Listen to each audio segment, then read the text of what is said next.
Vaishno recording studio Delhi. शहरी नहीं आई तो लागतिया देसी सबका से मजा दे ले देसी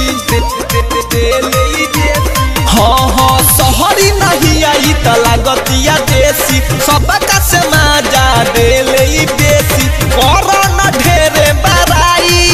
कर पूरा घोकले हो कोरोना ढेरे बराई कर पूरा घोकले हो तमालई सटी दिना लोकले हो केतना लइका के ठोकले हो तमालई सटी दिना लोकले हो केतना लइका के ठोकले हो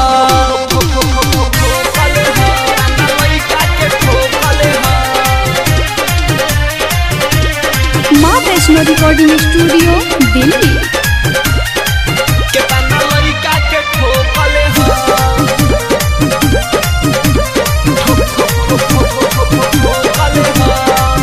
लागती आई बरकी जाली माल के तना के कोइले बिया खाली कोनो चुसले बा उठावा के लाली पानी डलले बा कौन माली पानी डलले बा कौन माली लागती आई बरकी जाली माल के तना के कोइले बिया खाली कोनो चुसले बा उठावा के लाली पानी डलले बा कौन माली दुनु जो बनामा बढ़ल करे कामना के घोपले हो दुनु जो बनामा बढ़ल करे कामना के घोपले हो तमालई सटी दिना लोकले हो केतना लइका के ठोकले हो तमालई सटी दिना लोकले हो केतना लइका के ठोकले हो केतना लइका के ठोकले हो माँ वैष्णो रिकॉर्डिंग स्टूडियो दिल्ली। मन के कहेले राजा पवन पारावाना मरले बमाजा दिनेश बिहारी अमे नहीं हारी इ तो देले रहे उनका के साजा इ तो देले रहे उनका के साजा इ तो मन के कहेले राजा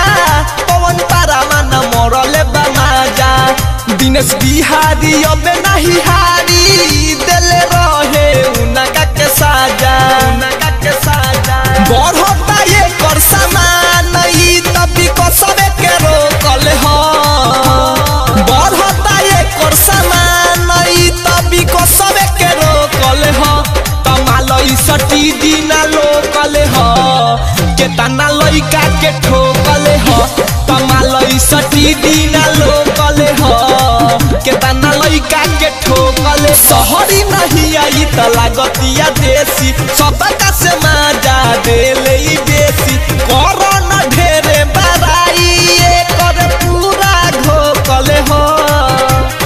कोरोना ढेरे बराई कर पूरा घोकले हो तमालई सटी दिना लोकले हो केतना लइका के ठोकले हो तमालई सटी दिना लोकले हो केतना लइका के